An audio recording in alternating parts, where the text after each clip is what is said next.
dengan ketidakpastian dan keserakahan di jalanan. Kami sadarkan cita-cita, sebab di rumah tak ada lagi yang bisa dipercaya. Orang tua, pandanglah kami sebagai manusia. Kami bertanya, tolong kau jawab dengan cinta. Oh ya, oh ya, oh ya, bongkar. Senang sekali saya Seton Syaf kembali menyapa Anda dalam Politik Asik kali ini. Terima kasih Mas Agus Bento membuka dengan lagunya apa nih judulnya tadi? Bongkar. Bongkar. Nah, ini lagu yang paling sangat legend sekali ya apabila kita melihat bagaimana karya-karya Bang Iwan Fals mengkritisi pemerintahan waktu itu. Saya nggak tahu sekarang masih dilihat atau enggak, semoga enggak ya. Dan tentu saja kita akan membahas tentang tema kita di Politik Asik kali ini selama 1 jam ke depan. Tentu saja melihat bagaimana bonus demografi di Indonesia dan melahirkan banyak sekali pemilih-pemilih pemula para generasi milenial yang kemudian menjadi pengaruh sekali tentunya dalam pemilu maupun pilkada serentak di 2024. Pemuda bersuara, Indonesia juara. Nah, kita akan membahas tema tersebut. Tentu kita akan melihat dari perspektif partai-partai politik merespon bagaimana banyaknya generasi muda kita saat ini. Dan sekali lagi disclaimer di awal bahwa ini bukan atau belum sebagai ajang kampanye, tapi kita lebih untuk memberikan literasi demokrasi maupun mengedukasi bagi para pemilih-pemilih khususnya pemilih pemula. Langsung saja kita sapa kedua tamu yang sudah hadir di kesempatan kali ini di Politik Asik. Sudah bersama kami Ketua Eksekutif Komite EXO Partai Buruh Kabupaten Sukoharjo, Pak Eko Supriyanto. Pak Eko, kabar baik, sehat? Alhamdulillah. Alhamdulillah. Matur nuwun sangat Pak hadir di sini, kita ngobrol-ngobrol Pak ya tentang bagaimana arah dari Partai Buruh tentu saja untuk kedepannya. Tidak hanya sendiri karena kami juga bersama Wakil Ketua DPD Partai Gelora Kabupaten Sukoharjo, ada Mas Fahmi Hakam SKM MPH. Mas Fahmi Hakam. Panggilannya Mas? Terima kasih. Mas Fahmi. saja. Oh, Mas saja. Mas Fahmi ya. Mas Fahmi, terima kasih sudah bersama kami. Ini menarik ya apabila kita melihat dari kita merespon isu terbaru atau perkembangan berita terbaru dengan akhirnya ketiga pasangan calon presiden dan wakil presiden menentukan atau mengambil nomor urutnya 1, 2, dan 3. Nah, apakah ini kemudian cukup berpengaruh di daerah begitu ketika nanti akan menjadi bagian mana yang diusung, mana yang didukung, atau memang ada langkah-langkah lain kemudian untuk di sisi lain dari masing-masing partai politik. Kita melihat dulu dari sisi tema kita malam hari ini, Pemuda Bersuara Indonesia Juara. Saya ke Pak Eko dulu. Pak Eko, ini menarik berbicara tentang generasi muda kita. Saya yakin meskipun tentu Partai Buruh ini juga sebetulnya banyak hal dari generasi muda kita yang kritis dengan kondisi buruh di Indonesia, berjuang untuk itu juga. Bagaimana melihat potensi pemuda atau generasi-generasi milenial sekarang, Pak Eko? Baik, terima kasih. Berbicara tentang pemuda, kita ambil contoh saja generasi para lulusan sekolah. Otomatis dia menurut studi itu kan 3% dia akan bekerja di instansi pemerintah. Okay. Otomatis yang lainnya itu akan bekerja, dia masuk ke dunia kerja. Nah, di dunia kerja itu perlu perlindungan ketenagakerjaan bagi mereka. Dari permasalahan itu, otomatis kalau kita bicara masalah ketenagakerjaan, itu adalah satu kepastian pekerjaan. Yang kedua, kepastian pendapatan. Dan yang ketiga, kepastian jaminan sosial. Nah, dari 3 permasalahan itu, satu hal yang paling pokok selama ini, peran jaminan sosial, peran negara kan seperti hilang. Ambil contoh, jaminan BPJS. Nah, di BPJS itu, logikanya itu harus ada peran negara di situ, karena kita sudah taat membayar pajak, menjalankan undang-undang. Logikanya jaminan kesehatan itu di cover semua oleh negara, tidak oleh masyarakat itu sendiri. Contoh saya sebagai tenaga kerja itu pun walaupun sebagian ditanggung oleh pemberi kerja, tapi saya sendiri juga mengiur di situ. Belum lagi nanti para pekerja yang mandiri, kan banyak yang mandiri itu.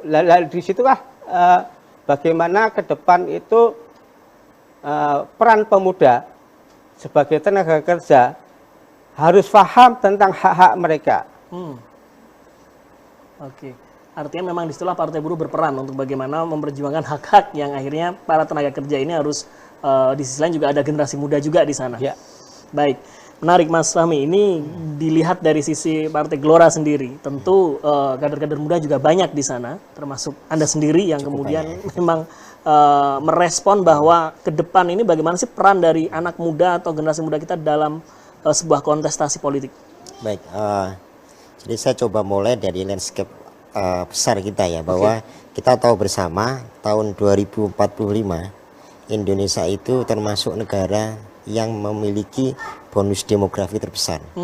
Artinya banyak negara-negara berkembang dan negara maju itu matanya tertuju pada Indonesia. Bagaimana Indonesia ke depan ini merespon ini semuanya. Nah, kami di Partai Gelora lahir di masa pandemi, di masa kesulitan terjadi, dan kami memiliki cita-cita besar yaitu menjadikan Indonesia menjadi 5 besar dunia. Indonesia emas itu emas, yang kita tuju.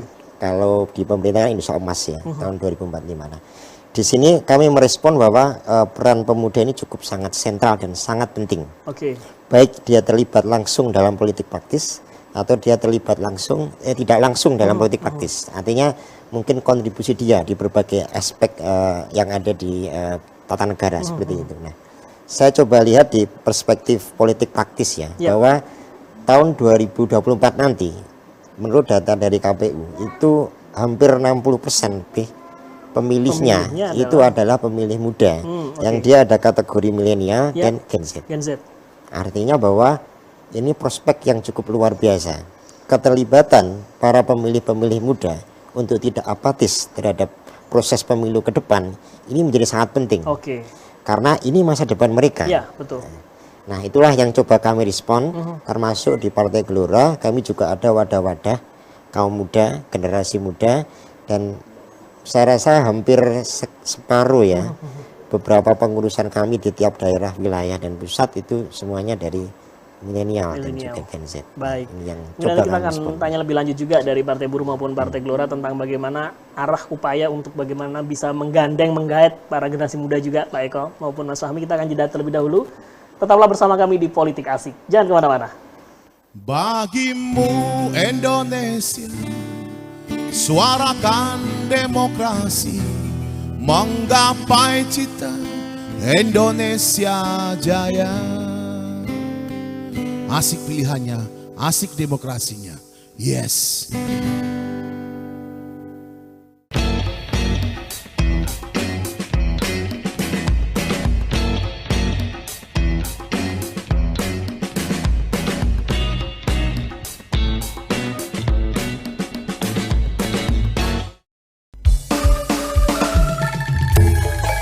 Langgam gandreng, campine buyung.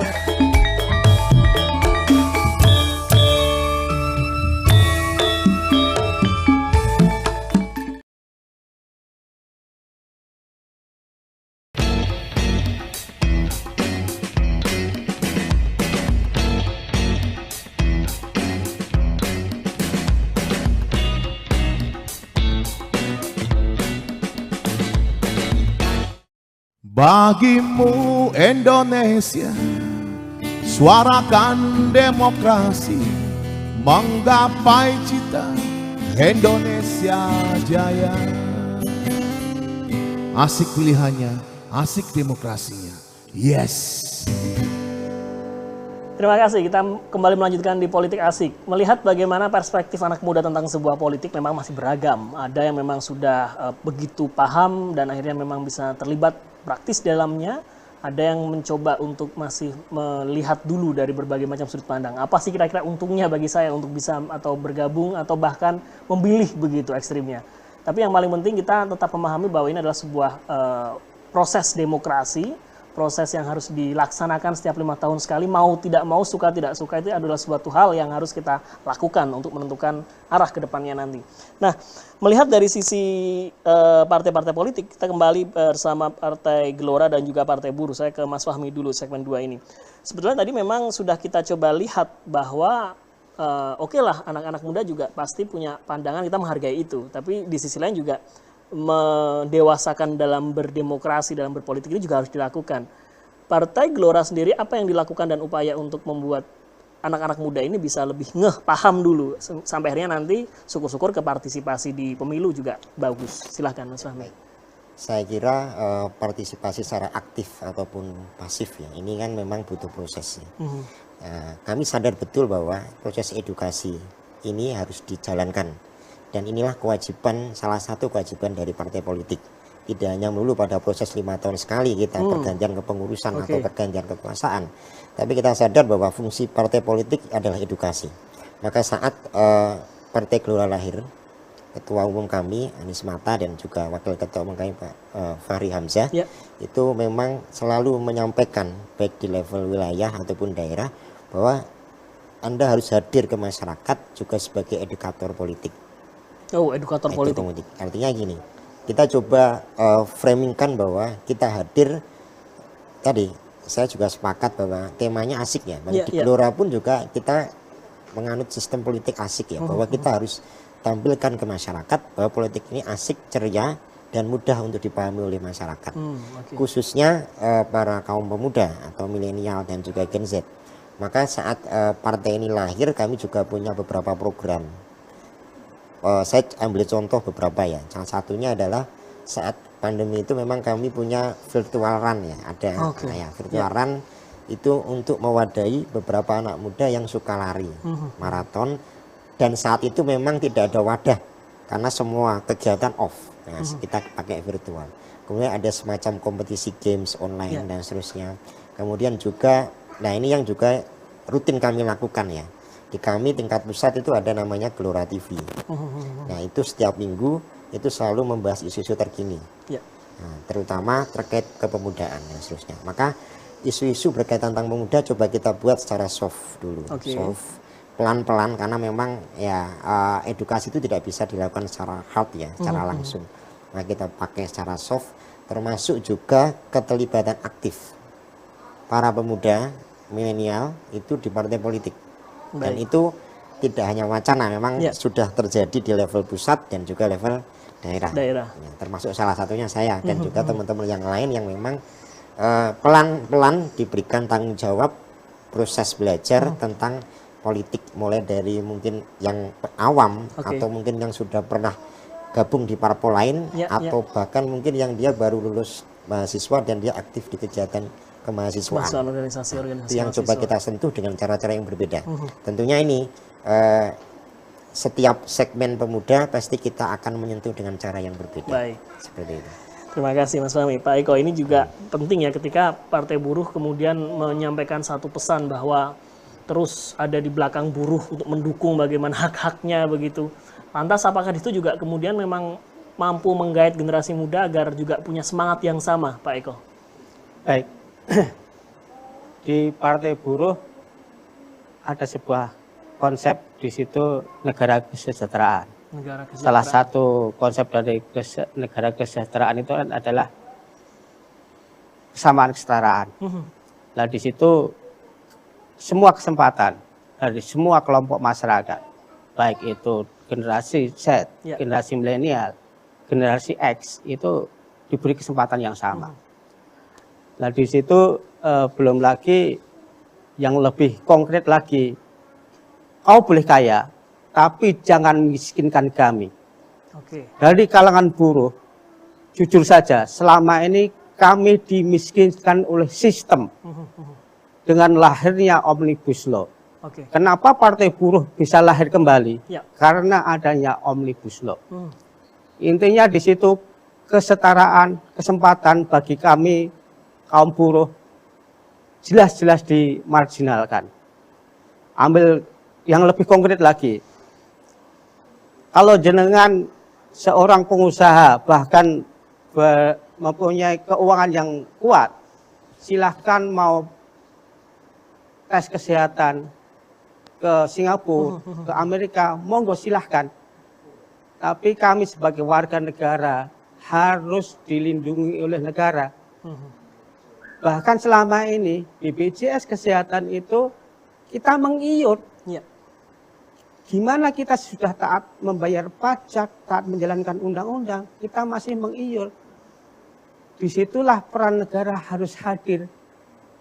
Dalam konteks kepemudaan itu tadi, bagaimana kawan-kawan pemuda itu nanti karena tidak ada kepastian pekerjaannya, jaminan pendapatannya, dia mau nikah, mikir-mikir dulu. Oke.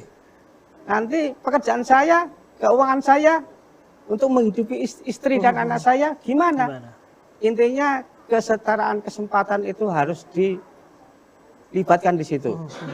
Terutama generasi milenial itu tadi. Itu harus diberikan kesempatan. Jujur saja kalau di Partai Buruh, saya ini sudah termasuk generasi X. Di sana banyak generasi muda-muda yang saya menjadi kagum di sana dengan kaum muda-muda itu sampai sekarang itu mohon maaf kalau dibandingkan dengan partai-partai besar. Kalau saya itu dianggap bekerja di partai, tidak ada honor, tidak ada apapun di situ, karena kesetiaan kami berjuang untuk kalangan pekerja. Jangan dianggap pekerja itu cuma buruh pabrik saja. Baik. Buruh itu ya buruh pabrik, buruh tani, buruh nelayan, jamu gendong, tukang batu. Itu semua buruh. Tapi bagaimana menyadarkan mereka bahwa saya itu buruh. Jangan sampai generasi muda nanti begitu besar tidak sadar bahwa mereka itu buruh. Seperti saya sampaikan itu tadi, bahkan bisa jadi 90-an% itu akan masuk ke dunia kerja, menjadi buruh semua. Yang sebagian itu yang jadi pegawai tentara itu kecil sekali. Lah disitulah bagaimana kita akan merangkul generasi muda itu. Kalau di internal kami memang sudah ada sayap milenial di situ. Tapi bagaimana ke depan itu menyadarkan semua bahwa bagaimana membangun negara itu jangan sampai oleh sebagian kalangan saja. Kalangan buruh juga perlu dilibatkan. Bagaimana mereka membangun negara ini. Terus terang, bagaimana negara ini bisa hadir, bisa maju karena peran buruh. Lihat saja bagaimana membangun jalan tol itu dikerjakan oleh buruh semua. Baik.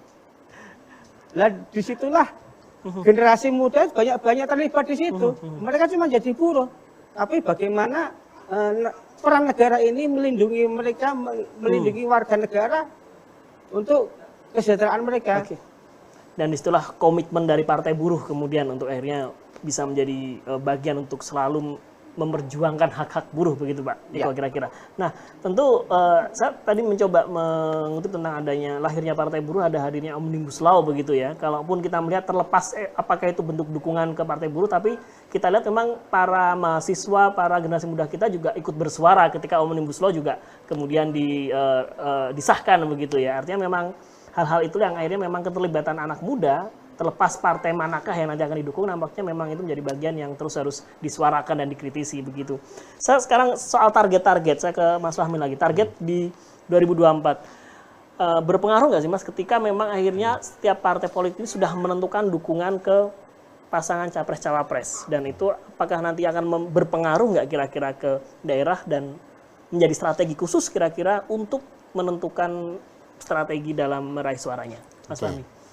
Kalau ditanya berpengaruh atau tidak, saya kira nanti tergantung dari perspektif mana ya, dan bagaimana kita mengolah itu. Tapi posisi kami di Partai Gelora, saat kami mendukung salah satu paslon, itu artinya kami sadar betul bahwa kompetisi pemilu tahun 2024 ini kan ada beberapa level ya, dan hal yang paling penting dan yang menjadi sorotan adalah Pilpres.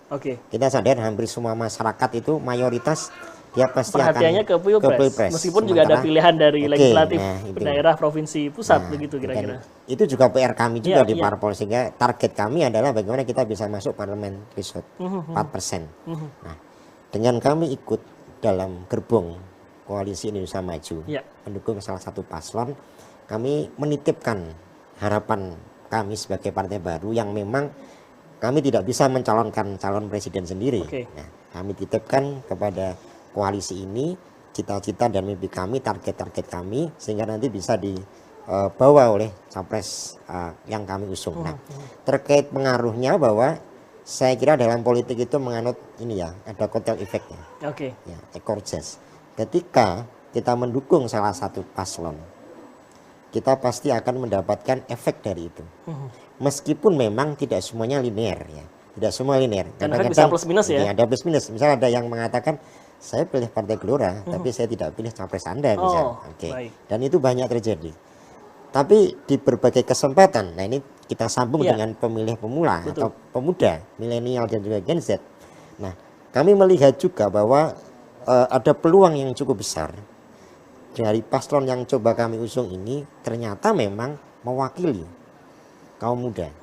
Satu-satunya ya, yang unik adalah yang capresnya itu senior, sementara wapresnya yang paling junior. Nah, kami melihat bahwa mencoba kepentingan generasi 80-an ke atas dan generasi 80-an ke bawah sampai sekarang ini coba kami akomodir. Tentunya tadi bahwa selain kami melihat di Partai Gelora secara pragmatis ada kotel efeknya, kedua adalah bahwa kami sadar betul bahwa 60% pemilih nanti itu adalah milenial dan pemuda.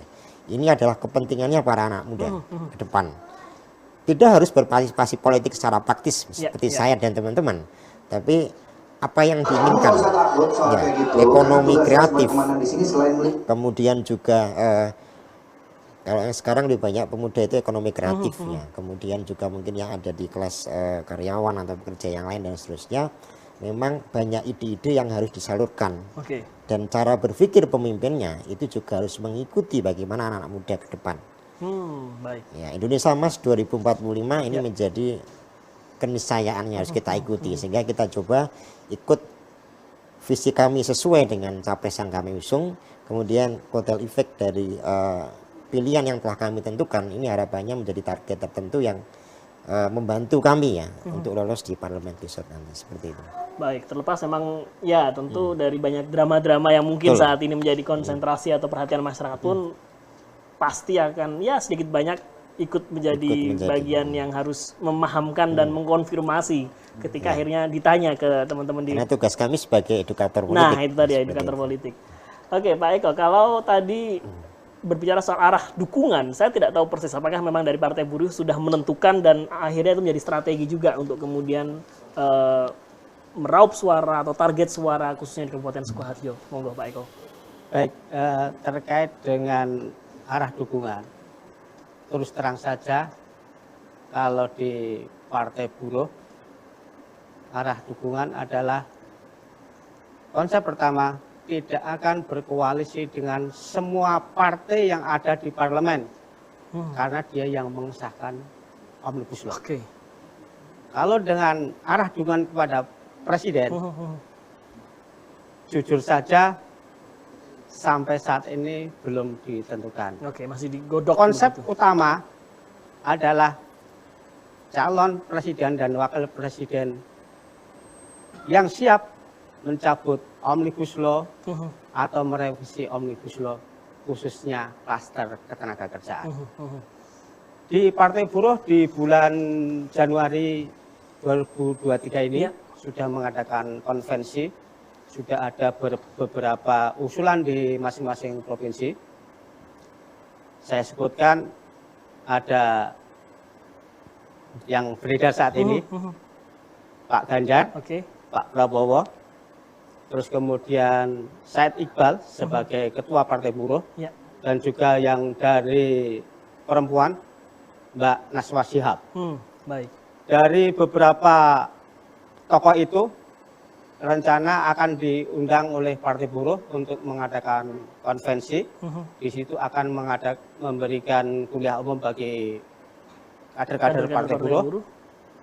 Yang intinya konsep itu tadi kita sampaikan yang akan menghapuskan Omnibus Law, khususnya klaster ketenaga kerjaan, atau setidaknya akan merevisi di situ. Terus kemudian dari hasil konvensi itu akan dinaikkan, dirapatkan di Majelis Nasional. Kalau partai lain mungkin menyebutnya Dewan Pertimbangan atau Majelis Syuro. Kemudian dirapatkan dengan eksekutif komite pusat. Nah di situ arah dukungan akan disampaikan di situ. Yang intinya sekali lagi kami sampaikan arah dukungan Partai Buruh adalah calon presiden yang siap menghapus undang-undang Omnibus Law atau setidaknya merevisi khususnya klaster ketenaga kerjaan. Baik. Ada satu lagi yang perlu kita sampaikan, ada calon presiden yang sudah didiskualifikasi dari Partai Buruh, tidak akan dimasukkan di dalam konvensi. Tidak perlu saya sebutkan. Intinya ada kader mereka secara terang-terangan mengobok-obok serikat pekerja, serikat buruh, dan Partai Buruh. Intinya dia memecah belah kader-kader kami di... Artinya kalau menyebut nama-nama capres tadi ada satu nama yang tidak disebut. Apakah itu berarti kira-kira? Bisa jadi. Sudah tersampaikan kira-kira seperti itu. Oke, baik, ada satu penting lagi, artinya memang perjuangan Partai Buruh tegas dan komitmennya kuat untuk bagaimana membela kaum buruh, kira-kira begitu Pak ya? Itulah yang nanti akan menentukan arah dari dukungan maupun arah politik kedepannya dari Partai Buruh. Semakin seru, tapi segmen ketiga kita akan melihat bagaimana dari upaya masing-masing partai politik untuk membuat suasana adem ayem di pemilu serentak 2024 dengan berbagai cara tentu saja agar tidak terjadi gesekan-gesekan baik di tingkat akar rumput maupun ada di permukaan. Kita akan kembali setelah yang satu ini. Tetaplah bersama kami di Politik Asik, asik pilihnya, asik demokrasinya.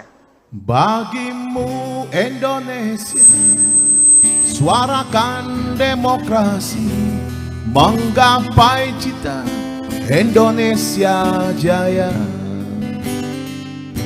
Asik politiknya, asik demokrasinya. Yes.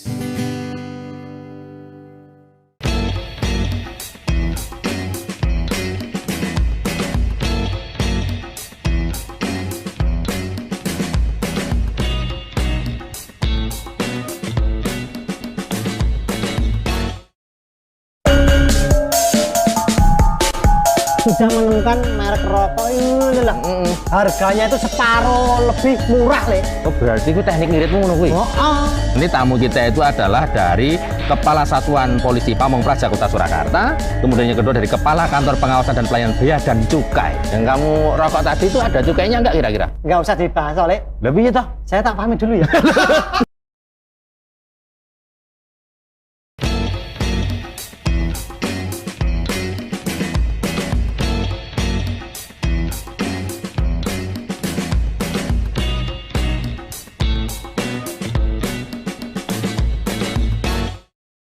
Bagimu Indonesia, suarakan demokrasi, menggapai cita Indonesia jaya. Asik pilihannya, asik demokrasinya. Yes.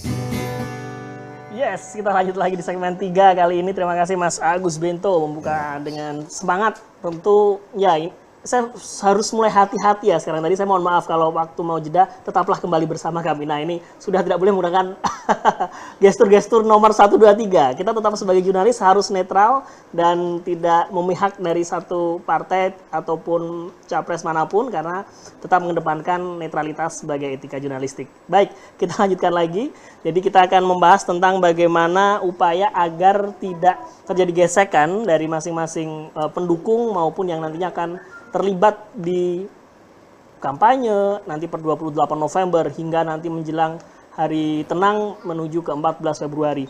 Saya ke Pak Eko. Pak Eko, ini kalau dari teman-teman di Partai Buruh sendiri untuk terus memberikan apa ya Pak, mungkin pesan-pesan atau hal-hal untuk memotivasi agar kita harus menjaga keteduhan adem ayemnya politik atau pesta demokrasi di 2024? Apa yang terus disampaikan untuk itu? Yang jelas kalau dari kami Partai Buruh khususnya di Sukoharjo, bagaimana kita membangun daerah itu dari semua kalangan. Jangan sampai mohon maaf kalau kami mengistilahkan oligarki.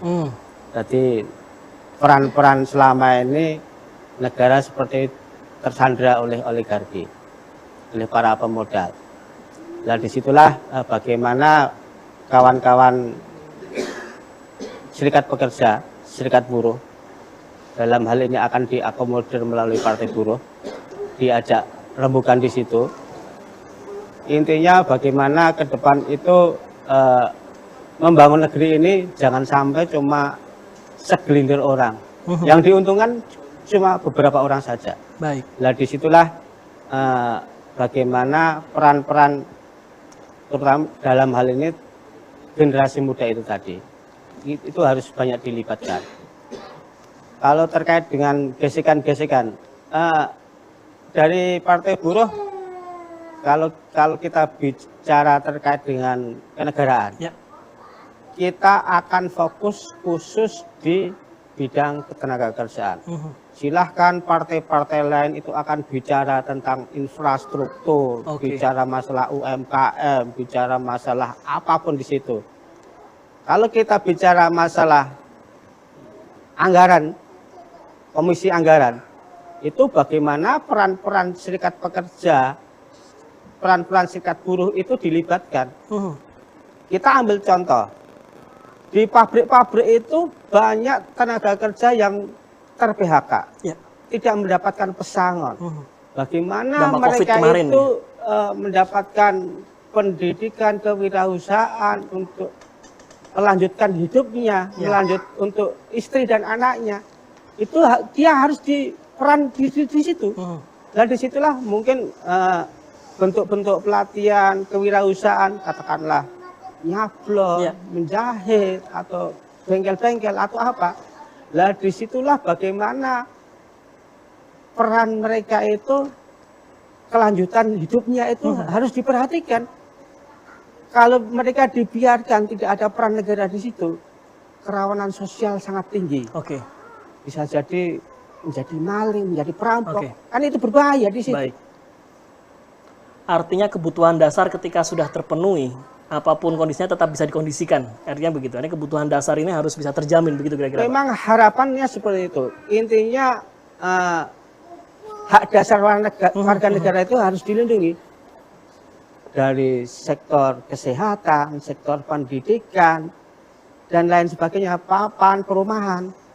Kalau bicara masalah pendidikan, yang bisa mengenyam pendidikan di UGM, di UI, di Harvard, itu orang-orang yang berduit.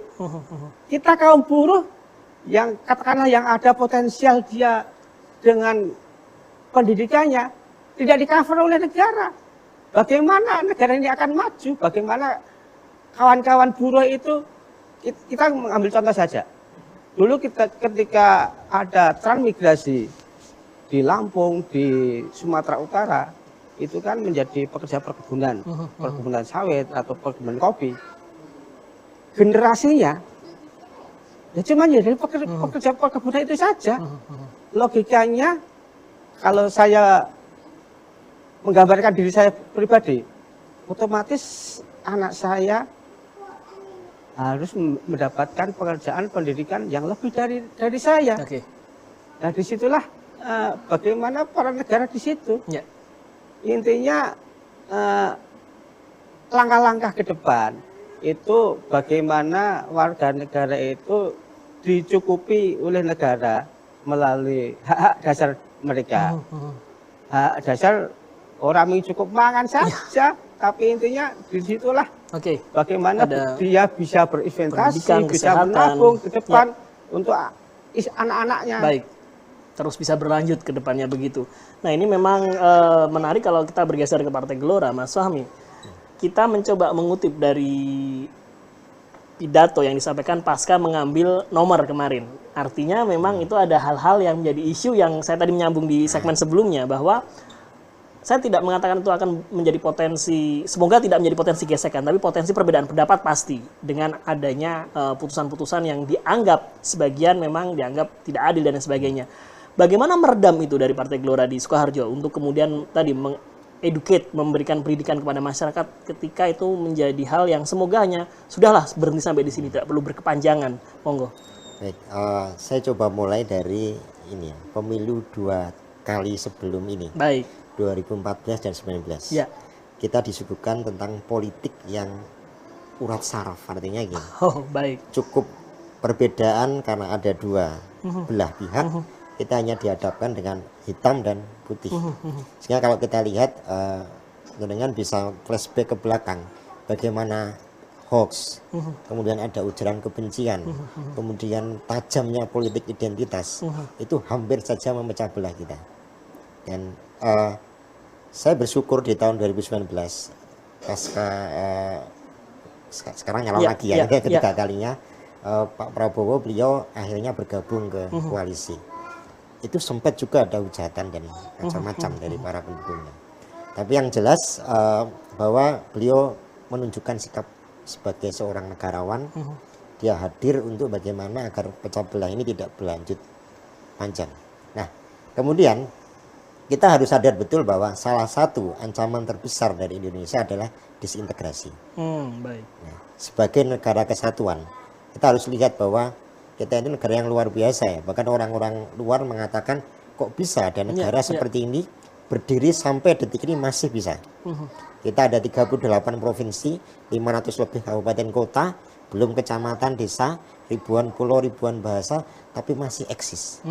Dan saya percaya betul bahwa siapapun pemimpinnya sebenarnya mereka pasti punya cita-cita untuk Indonesia yang lebih baik. Terlepas dari kekurangan dan kelebihannya. Tapi yang jelas jangan sampai disintegrasi ini terjadi hanya gara-gara gesekan politik saja. Nah, politik sebenarnya ini kan hadir, konsep politik ini kan hadir untuk menggantikan kalau dulu ada sistem monarki ya, negaraan dan seterusnya. Dia hadir untuk menghadirkan proses peralihan kepemimpinan dengan ceria. Tidak ada kudeta, tidak ada perang saudara antar keluarga raja dan seterusnya. Maka sebenarnya demokrasi ini ya asik, harus asik dan wajib asik, ceria. Karena ini 5 tahun, Anda suka pilih, nggak suka ya sudah. Gitu kan. Nah, disinilah peran kami di Partai Gelora, bahwa kami hadir ini sebagai salah satu parpol yang mengedukasi dan hadir sebagai parpol yang punya gagasan politik jalan tengah. Nah, sering disampaikan oleh ketua kami dan wakil ketua kami, pimpinan yang ada di pusat mengatakan bahwa Gelora ini politik jalan tengah. Andai kan ada 2 pasang, kami pilih tengah-tengah aja. Lebih dari itu kita pilih yang lain. Artinya kita coba menghindari tidak ada pada konflik dan memperuncing masalah di situ. Bahwa kita sadar sebenarnya para elit politik itu kan hanya berkaitan dengan gagasan dan idenya sama atau tidak. Besok ketika sudah berubah ya dia pasti akan cari koalisi yang baru lagi. Gitu kan. Nah, itu yang coba kami adakan ke masyarakat bahwa sudahlah politik ini santai ya, santun. Baik. Termasuk yang pidato tadi malam yang disampaikan oleh Bapak Prabowo, capres dari kami juga menyatakan bahwa kalau saya nggak salah kutip, bahwa kita harus hadirkan politik yang santun, politik yang ceria. Baik. Jangan saling hujat satu sama lain. Ini hanya kompetisi. Baik. Nah, setelah selesai kita akan bersaudara kembali. Pantun yang ditutup dengan pantun yang cukup, saya kira cukup ini ya, mencairkan suasana ya. Ya kalau kita punya teman yang baru ya teman lama jangan ditinggal. Kira-kira seperti itu. Nah, disinilah juga peran kami di Partai Gelora ke masyarakat juga, indikator ke masyarakat tentang bagaimana bahaya-bahaya politik identitas, bahaya-bahaya politik-politik yang memperuncing dan juga memanaskan situasi di bawah.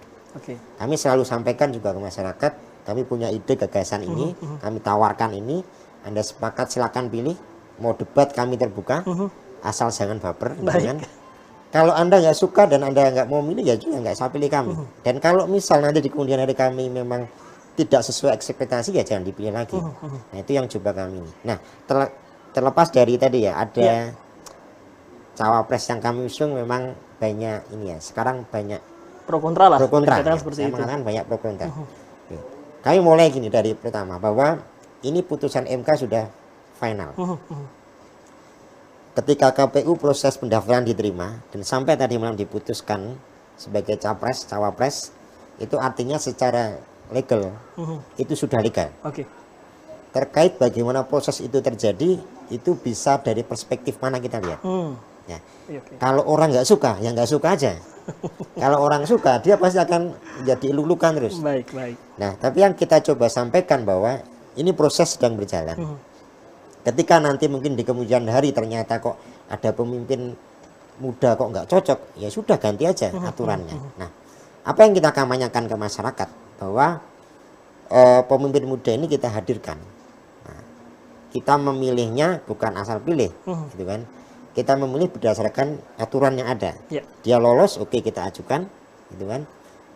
Saya kira banyak kepala daerah itu usia di bawah 40-an banyak ya, 30-an juga ada beberapa. Nah, ini yang juga perlu kita sampaikan bahwa kehadiran cawapres kami yang muda ini harapannya adalah untuk mengakomodir kepentingan para generasi milenial dan juga Gen Z ini. Dan terkait hukum, saya kira banyak pakar yang bisa diperdebatkan ya. Tapi kami selalu menyampaikan selama ini sah dan ini sudah ditentukan, tidak ada hal yang kita ini ya tidak ada hal yang cacat dalam konteks KPU dan seterusnya. Ya sudah, kita jalan, kita sampaikan pelan-pelan. Tentunya masyarakat pasti ada yang menerima, ada yang belum bisa menerima, ada yang tidak bisa sama sekali menerima, ya kita sampaikan. Bagi yang menerima, kita jalan. Belum menerima, kita edukasi pelan-pelan tentang bagaimana proses tadi berjalan, proses ini berjalan, dan juga bagaimana program-program yang diusung juga oleh cawapres muda ini, gitu kan. Bagi yang tidak, ya sudah, artinya jangan sampai karena nggak sepaham kita saling benci. Karena politik itu tidak melulu tentang surga dan neraka. Kita politik itu hanya bernegara 5 tahun sekali, setelah itu beres. Saya kira itu. Baik, dan Anda tidak memilih bukan berarti golput dan tidak memilih sama sekali ya. Artinya itu adalah harus tetap memilih dan menentukan pilihannya siapapun yang menjadi ketentuannya. Dan tadi berbicara tentang politik tengah, jalan tengah ya. Ini pas kayaknya ada 1, 2, 3 pilih yang tengah-tengah, yang 2 kayaknya seperti itu. Dan capres kami juga nomor 2. Nah, ya makanya kan yang nomor 2 kan. Baik, kita akan jeda, ada segmen terakhir, mungkin ada satu harapan dan juga hal-hal konkret yang ingin disampaikan untuk bagaimana memberikan satu semangat kepada generasi muda kita agar tetap menjadikan pesta demokrasi di 2024 nanti bagian dan bentuk kesadaran untuk menentukan masa depan bangsa. Kami akan segera kembali. Bagimu Indonesia, suarakan demokrasi, menggapai cita Indonesia jaya. Asik pilihannya, asik demokrasinya. Yes.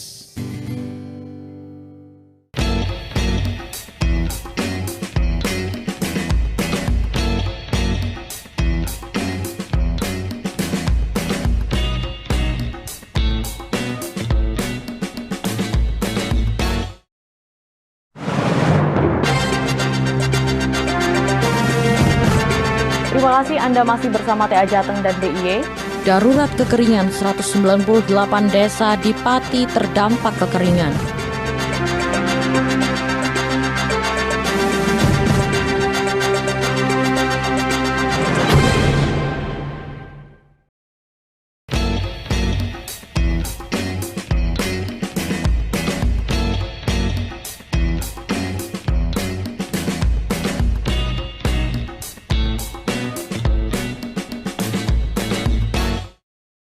Bagimu Indonesia, suarakan demokrasi, menggapai cita Indonesia jaya.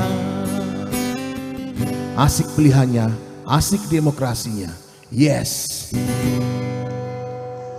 Tidak terasa segmen terakhir, kita sudah mencoba untuk menyimpulkan dan memberikan kesempatan bagi masing-masing tamu kita, narasumber kita untuk memberikan penguatan atau hal-hal yang lebih konkret tentu saja untuk lebih mengajak generasi muda kita agar berpartisipasi aktif dalam pemilu serentak di 2024 nanti, sehingga kesadaran bahwa ini adalah bentuk dari wujud kontribusi kepada negeri ini juga bisa terbangun di sana. Saya awali Mas Fahmi, ini untuk satu ajakan kepada generasi muda agar bisa lebih yakin dan mantap tentu dengan pilihannya. Tentu boleh, tentu bisa menyampaikan juga hal-hal yang dari Partai Gelora pun yang kemudian bisa disinergikan dengan generasi muda kita. Silahkan. Oke, baik. Saya kira pertama-tama saya coba himbau kepada teman-teman pemuda ya, bahwa jangan nanti kita golput atau apatis terhadap proses pemilihan ini. Artinya ini merupakan masa depan 5 tahun kita ke depan. Termasuk banyak pengamat mengatakan tahun 2024 ini merupakan fondasi untuk Indonesia Emas. 2045. Artinya ini menjadi sesuatu yang sangat penting dan ini adalah agendanya anak muda. Saya kira ini bukan agendanya beliau-beliau yang usianya 80-an atau lahiran 80-an sampai 90-an ke atas ya. Tapi ini adalah agendanya anak muda. Karena saya menghimbau, maka teman-teman gunakan hak pilih dengan sebaik-baiknya. Ada 3 pasang capres, silahkan dipilih. Nah, mana yang paling cocok, mana yang paling sreg di hatinya. Termasuk kita ada 18 parpol nasional ya, silahkan dipilih mana yang paling cocok dan merepresentasikan. Ya, merepresentasikan ide dan gagasannya. Kami di Partai Gelora juga sangat concern sekali terhadap ini, pemuda. Termasuk regenerasi kami, kaderisasi kami itu memang kami fokuskan juga ke para anak-anak muda. Tentunya dengan tadi berjenjang. Yang dia suka politik praktis kita ajak, yang tidak suka berarti lebih ke simpatisan atau nanti kita edukasi pelan-pelan terkait politik. Dan pesan terakhir saya kira, karena ini temanya politik asik ya, Partai Gelora kita memilih politik jalan tengah. Kita memilih politik untuk persatuan. Siapapun pilihannya, pasca pemilihan kita nanti akan kembali lagi sebagai anak bangsa yang bahu-membahu untuk memajukan negara kita sesuai dengan kapasitas dan profesi yang kita miliki. Artinya silahkan nanti kita berdemokrasi dengan baik. Anak-anak muda silahkan gunakan hak pilih dengan baik. Anda mau ikut taktis atau tidak silahkan. Jika ada masukan-masukan yang mungkin ingin disampaikan ke kami di partai politik, di daerah kami di Sukoharjo, atau mungkin di provinsi dan seterusnya, silakan bisa disampaikan. Kami sangat open sekali masukan-masukan dan ide gagasan dari pemuda. Terakhir, agar politik semakin asik dan ceria, perdebatan politik itu pasti. Tapi cukup sampai kerongkongan saja. Jangan dibawa ke hati. Ya. Karena apapun yang kita pilih ya kita tetap akan berjalan untuk berkontribusi kepada negara. Dan kita semuanya satu bangsa dan satu bahasa, satu negara. Saya kira itu. Terima kasih Mas Fahmi. Pak Eko Supriyanto, silahkan ajakan untuk generasi muda kita Pak, agar lebih semangat juga dalam pemilu 2024 nanti. Baik, yang jelas dari kami Partai Buruh melihat bahwa kalau tadi dikatakan demografi milenial, itu sebenarnya mereka itu adalah para pekerja. Tadi kita sampaikan mungkin sebagian saja 3% itu menjadi pegawai negeri, menjadi ASN, menjadi TNI Polri. Otomatis sebagian besar mereka adalah akan terjun di dunia kerja. Kepada mereka, ayolah kita bareng-bareng bersama-sama membangun negara ini. Perlu kita sampaikan prinsip negara kesejahteraan. Yang pertama adalah kesetaraan kesempatan. Tadi saya sampaikan, silahkan kamu kaya, tapi jangan miskinkan kami. Yang kedua adalah redistribusi kekayaan yang adil dan merata. Kita sepakat dengan subsidi, kita pro subsidi. Tapi jangan sampai dalam bentuk BLK, BLT atau PKH, tapi itu benar-benar akan disampaikan pada masyarakat untuk mengembangkan ekonomi mereka. Kita sepakat dengan ada bantuan, tapi jangan dalam bentuk BLT, tapi dalam bentuk-bentuk lain. Katakanlah sampean mempunyai rekening, rekening langsung masuk ke yang bersangkutan, jangan sampai melalui BLT. Jujur saja selama ini kalau BLT itu ya yang dekat dengan Pak RT, Pak RW ketika Baik. menyampaikan. Yang ketiga, prinsip negara kesejahteraan itu adalah terkait dengan mohon maaf, Ya. terkait dengan tanggung jawab publik. Oke. Tanggung jawab publik itu konsepnya nantinya meliputi jaminan pengangguran. Katakanlah saya sebagai buruh di pabrik, saya sudah membayar pajak. Ya. Begitu saya pensiun, otomatis saya tidak bisa membayar pajak. Otomatis saya harus ditanggung oleh negara. Karena saya sudah taat pajak, sudah menjalankan undang-undang. Itu dalam bentuk tanggung jawab publik dari negara. Nah, disitulah bagaimana kelompok-kelompok milenial itu tadi. Masalahnya kan sebagian besar nanti kan generasi muda itu akan terjun di dunia kerja. Kalau tidak diperhatikan dari sekarang, akan rawan dengan konflik sosial di situ. Bagaimana mereka itu harus sadar politik. Inilah partai buruh yang akan memperjuangkan kelas pekerja. Para buruh-buruh di pabrik, buruh tani, buruh nelayan. Lah disitulah tadi kita sampaikan, buruh itu orang yang buruh pabrik, tapi buruh tani, buruh nelayan, tukang batu, tukang ladil batu itu juga buruh. Tapi bagaimana negara akan melihat di situ, melihat peran-peran mereka dilindungi melalui jaminan sosial itu tadi. Tapi jangan sampai melalui BLT. Ya. Baik, itulah bentuk ajakan bahwa generasi muda semuanya memang harus berperan apapun dari sisi manapun begitu. Terima kasih sekali Pak Eko Supriyanto, Ketua Eksekutif Komite Partai Buruh Kabupaten Sukoharjo, dan Mas Fahmi Hakam, Wakil Ketua DPD Partai Gelora Kabupaten Sukoharjo. Terima kasih kehadirannya. Sukses terus saja untuk terus menyampaikan visi misi terbaik dari masing-masing partai, dan tentu untuk mengajak kepada generasi muda kita, karena bagaimanapun menjadi pemuda yang menjadi bagian penting dalam menentukan masa depan adalah paling dekat dan paling mudah berpartisipasi di pemilu 2024 nanti. Saya Seto Risha pamit dari Politik Asik. Sampai jumpa.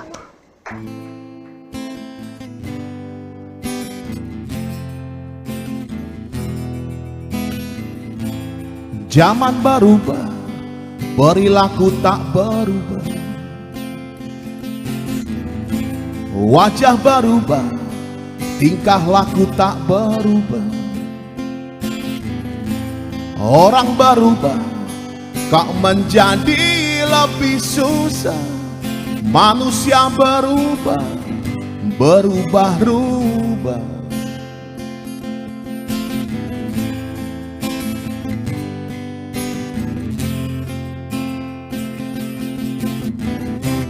Ganti yang dicari, yang ada komedi. Revolusi dinanti, yang datang asari. Lembaga berdiri berselimut korupsi. Wibawa menjadi alat melindungi diri.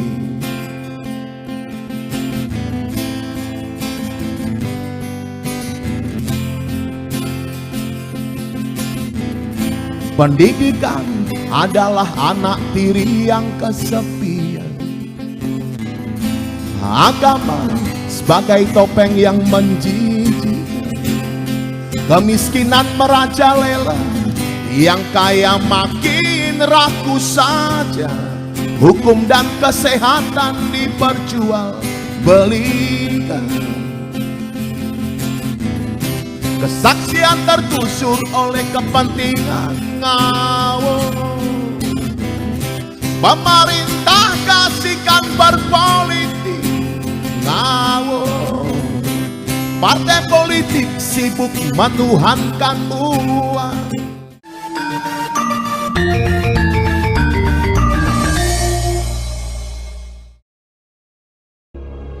Saya tugaskan untuk merusak Posyandu malam ini. Oh, jebulane Kang Gendong kok sing gawe ontran-ontran. Pripun Bu Kader, Posyandu kon kaya puskesmas. Posyandu dengan 25